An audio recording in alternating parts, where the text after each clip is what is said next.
Here this morning. Now today we're going to continue with our lesson from last week on bitterness. How many of y'all were here last week? Quite a few of you.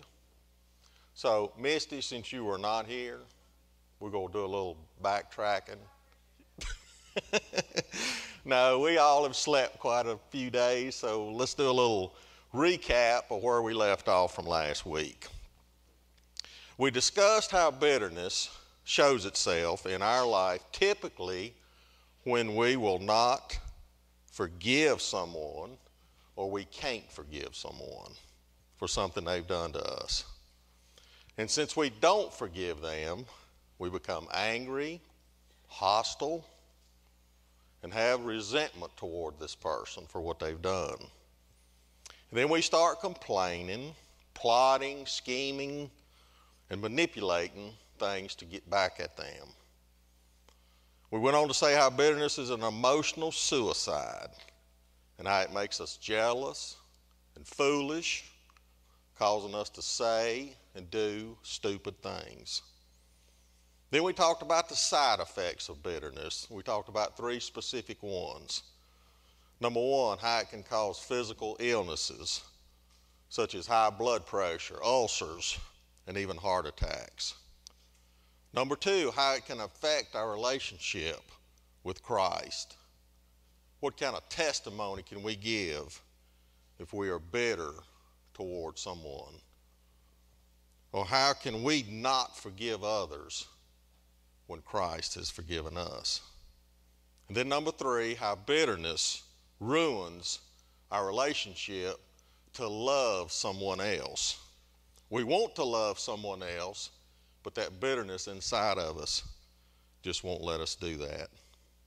And then we decide, okay, let's go into the Bible and look at someone that had a lot of bitterness towards someone and how it's going to eventually destroy them. It was King Saul in his bitterness to one of his servants, David. Now David, he was an excellent soldier. He was well liked among his peers, but Saul's bitterness was mainly due to his jealousy of David. His jealousy stemmed from he was thinking that David was going to become king of Israel instead of his son Jonathan. And then we saw Saul plotting, scheming, manipulating events to try to destroy David. He had tried to kill him twice with a javelin, and he even tried to kill his own son because of his bitterness toward David. So let's pick back up, turn to 1 Samuel chapter 22. I love you, Misty.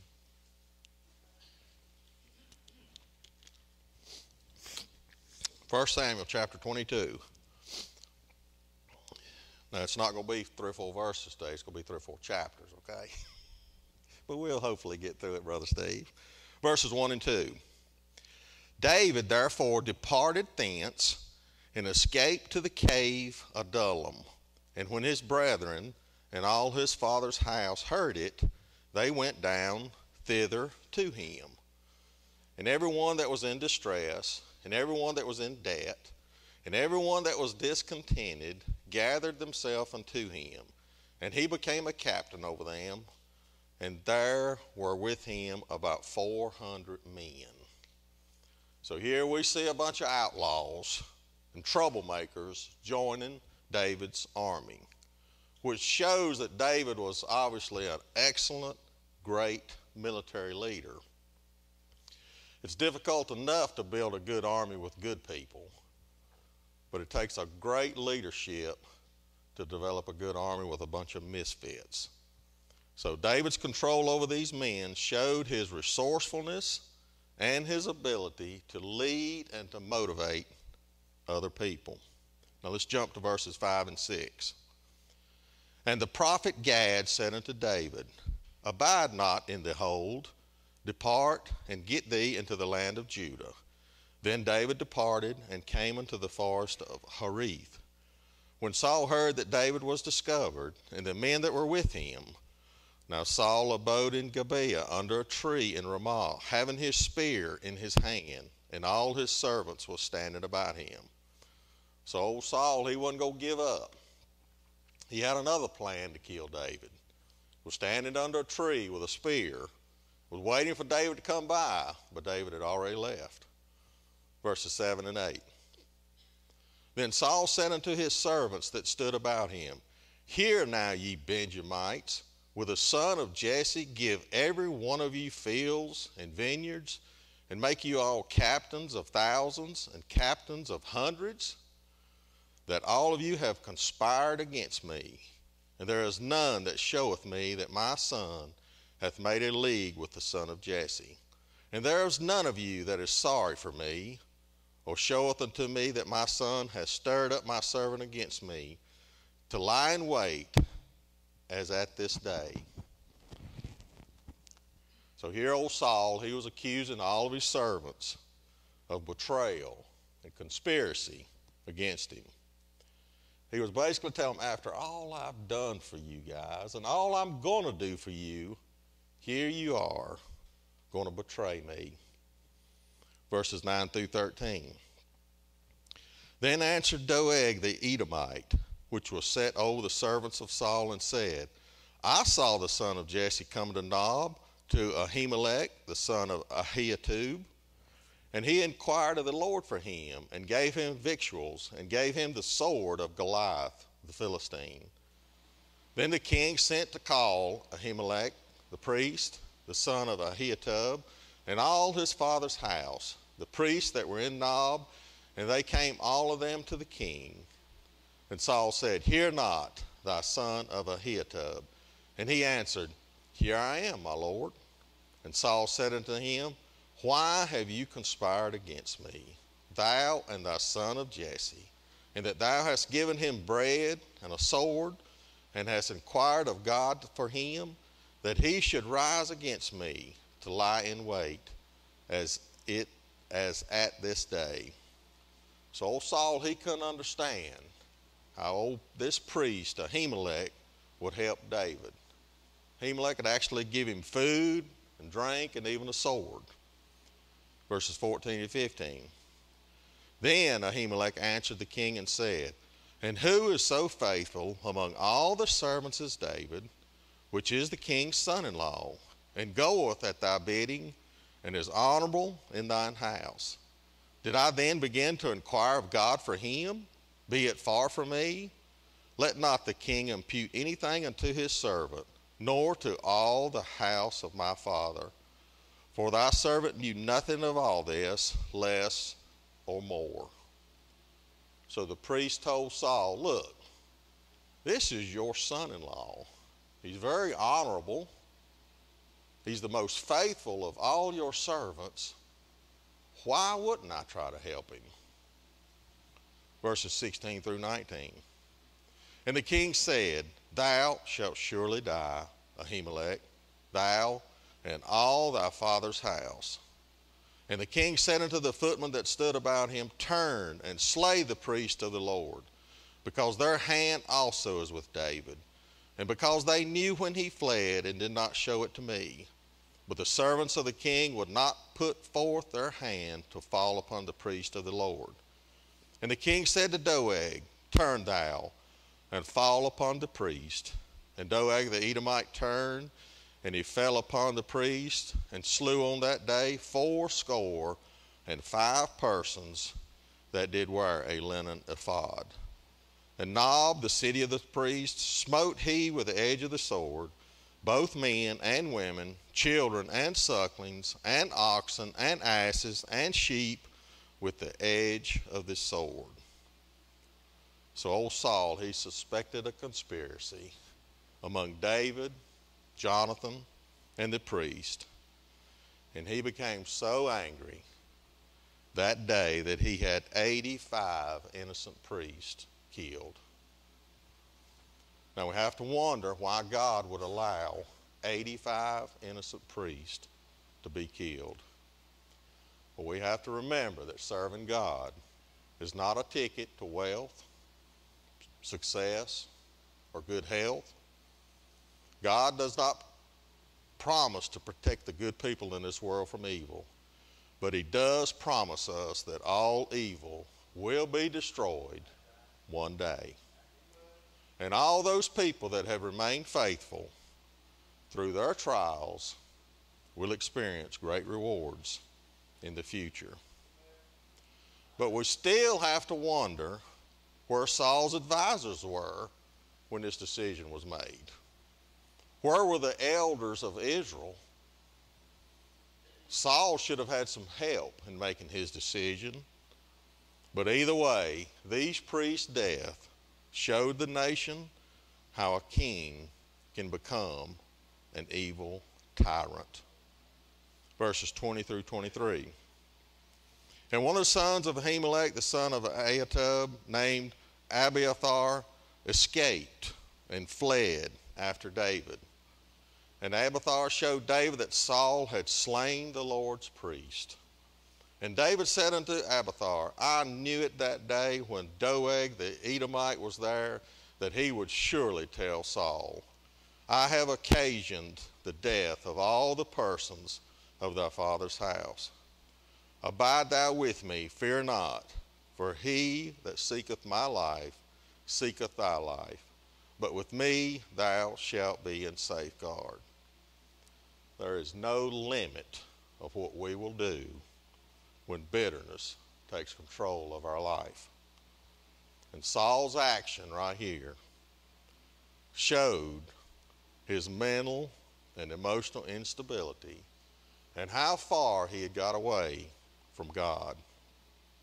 Now let's read on into chapter 23, verses 1 through 4. Then they told David, saying, Behold, the Philistines fight against Keilah, and they rob the threshing floors. Therefore David inquired of the Lord, saying, Shall I go and smite these Philistines?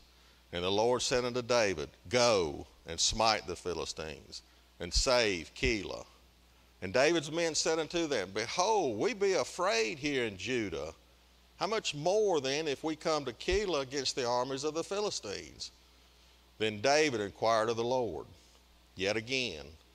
And the Lord answered him and said, Arise, go down to Keilah, for I will deliver the Philistines into thine hand. So David was still relying on the Lord to guide him in his battles. And the Lord assured him that he'd take care of it. He would protect him. Even when David's soldiers questioned his decision, David would always go back and ask the Lord again for guidance. Oh, what a lesson this is for us today.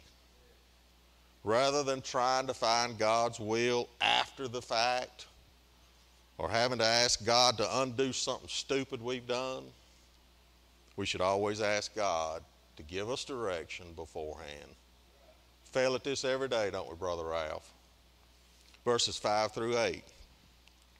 So David and his men went to Keilah and fought with the Philistines and brought away their cattle and smote them with a great slaughter. So David saved the inhabitants of Keilah. And it came to pass when Abiathar the son of Ahimelech fled to David to Keilah, that he came down with an ephod in his hand. Now an ephod is a Jewish garment worn by a priest, that a lot of times these priests will use it so they can contact and consult with God. And it was told Saul that David was come to Keilah. And Saul said, God hath delivered him into mine hand. I love that. For he is shut in by entering into a town that hath gates and bars.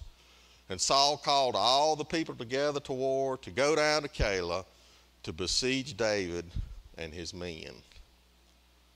Saul wanted to kill David so bad that any sign he received, he thought gave him approval to move forward with his plan. Saul actually thought God was putting David right in his hand at Keilah so he could kill him. Now, how warped is that, Brother Gary? Not every opportunity that comes before us is sent from God. And a lot of times we want something so bad that we assume any opportunity is from God. An opportunity to do something against God's will can never be from God, because God, He don't tempt us. When good opportunities come our way, we need to always double check our motives. We have to make sure we are following God's desires and not just our own. And in Saul's case, if Saul would have known God better, he would have known that murder was not part of God's plan. Verses 9 through 14. And David knew that Saul secretly practiced mischief against him, and he said to Abiathar the priest, "Bring hither the ephod." Then said David, "O Lord God of Israel, thy servant hath certainly heard that Saul seeketh to come to Keilah to destroy the city for my sake. Will the men of Keilah deliver me up into his hand? Will Saul come down as thy servant hath heard? O Lord God of Israel, I beseech thee, tell thy servant." And the Lord said, "He will come down." Then said David, "Will the men of Keilah deliver me and my men unto the hand of Saul?" And the Lord said, "They will deliver thee up." Then David and his men, which were about 600, arose and departed out of Keilah, and went whithersoever they could go. And it was told Saul that David was escaped from Keilah, and he forbore to go forth. And David abode in the wilderness in strongholds, and remained in a mountain in the wilderness of Ziph. And Saul sought him every day, but God delivered him not into his hand. So old David, by this time, he knew all about Saul and his plans. Saul had tried to kill David so many times, he knew to be careful. And even though Saul tracked him down every day, God was still with David and still was protecting him. God protects us every day too. We don't have a clue how often and how many times God has kept us out of a situation that could have seriously harmed us. We complain when we're late for work, Lisa. You know, we get on the interstate and there's a blamed car wreck or something. You know, we fuss and complain. But all the time, God's in control. He may be keeping us from being in a serious or a deadly car accident. We could have been in that specific car accident I was talking about. We need to thank Him daily for keeping us safe. Verses 15 through 18. And David saw that Saul was come out to seek his life, and David was in the wilderness of Ziph in a wood.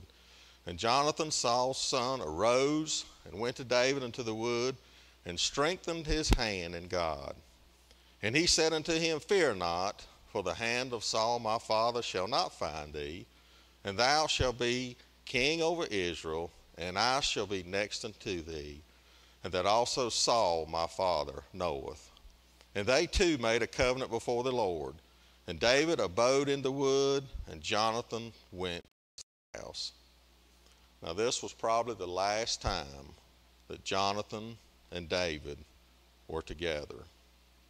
As true friends, they were more than just companions. They enjoyed each other's company. They encouraged each other through their faith in God, and they trusted each other with their deepest thoughts and concerns. That is a true characteristics of a true friendship. As a friend, remember that you have far more to offer than just companionship.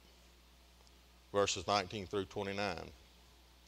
Then came up the Ziphites to Saul to Gibeah, saying, "Doth not David hide himself with us in strongholds in the wood, in the hill of Hachilah, which is on the south of Jezamon? Now therefore, O king, come down according to all the desires of thy soul to come down, and our part shall be to deliver him into the king's hand." And Saul said, "Blessed be ye of the Lord, for ye have compassion on me. Go, I pray you, prepare yet, and know and see his place where his haunt is, and who has seen him there, for it is told me that he dealeth very subtly.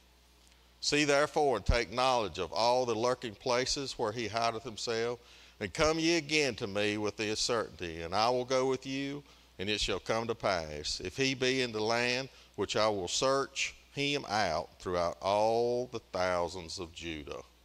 And they arose and went to Ziph before Saul, but David and his men were in the wilderness of Maon, in the plain of the south of Jezreel. Saul also and his men went to seek him, and they told David, wherefore he came down into a rock and abide in the wilderness of Maon. And when Saul heard that, he pursued after David in the wilderness of Maon. And Saul went on this side of the mountain, and David and his men on that side of the mountain.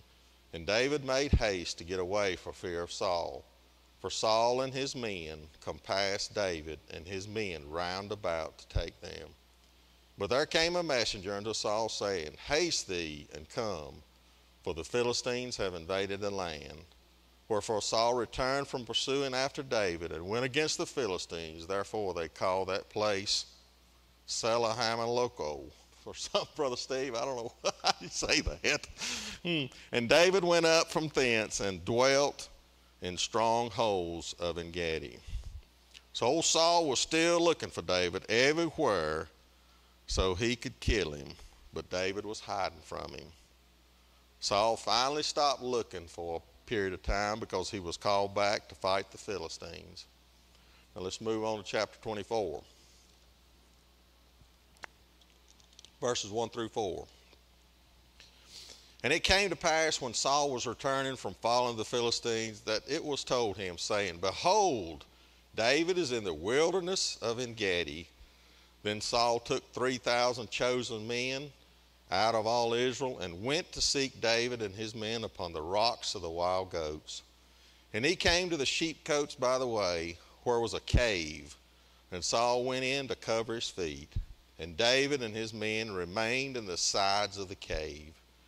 And the men of David said unto him, behold, the day of which the Lord said unto thee, behold, I will deliver thine enemy into thine hand, that thou mayest do to him as it shall seem good unto thee.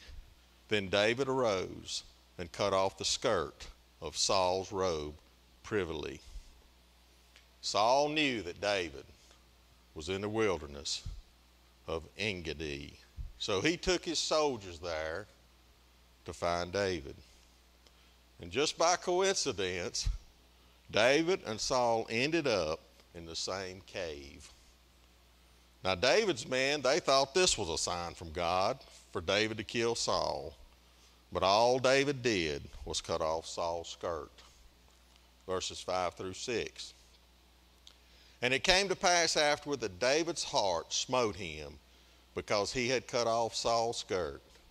And he said unto these men, the Lord forbid that I should do this thing unto my master, the Lord's anointed, to stretch forth my hand against him, seeing he is the anointed of the Lord. David had great respect for Saul, and he honored his position, even though Saul had been trying to kill him. And after David thought about the situation, he felt bad for cutting off the skirt of Saul. David knew that he personally was going to be the king one day, and it was not right for him to strike Saul down, because God had put Saul on the throne. If he assassinated Saul, he would be setting a precedent for his own people to kill him one day. Ansel has talked about this numerous times in his preaching. Even though we may not like our president, we have to honor that position. Verses 7 through 15. So David stayed his servants with these words, and suffered them not to rise against Saul. But Saul rose up out of the cave and went on his way. David also arose afterward, and went out of the cave, and cried after Saul, saying, my Lord, the king. And when Saul looked behind him, David stooped with his face to the earth and bowed himself. Got to admire the old boy, you know. And David said to Saul, wherefore hearest thou men's word, saying, behold, David seeketh thy hurt. Behold, this day thine eyes have seen how that the Lord had delivered thee today unto my hand in the cave. And some bade me kill thee, but mine eye spare thee. And I said, I will not put forth my hand against my Lord, for he is the Lord's anointed. Moreover, my father, see the skirt of thy robe in my hand, for in that I cut off the skirt of thy robe and kill thee not.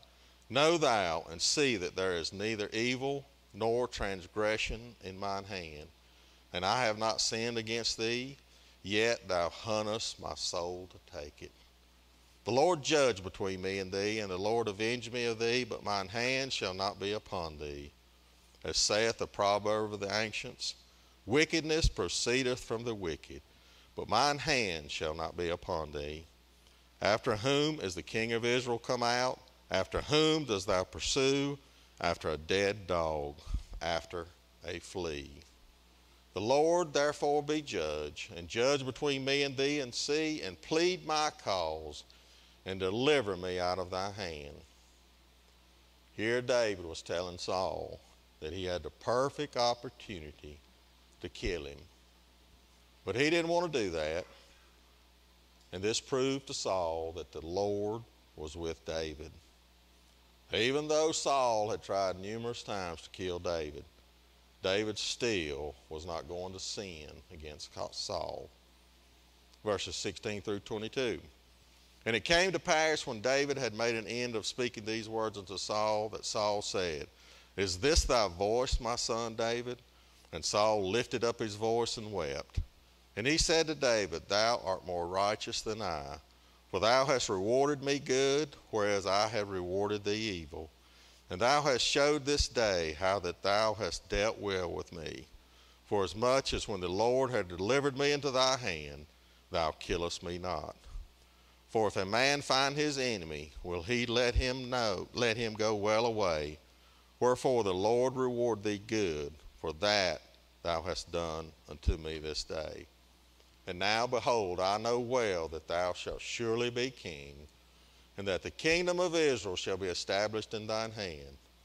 Swear now, therefore, unto me by the Lord, that thou wilt not cut off any my seed after me, and that thou wilt not destroy my name out of my father's house. And David sware unto Saul, and Saul went home, but David and his men got them up unto the hold.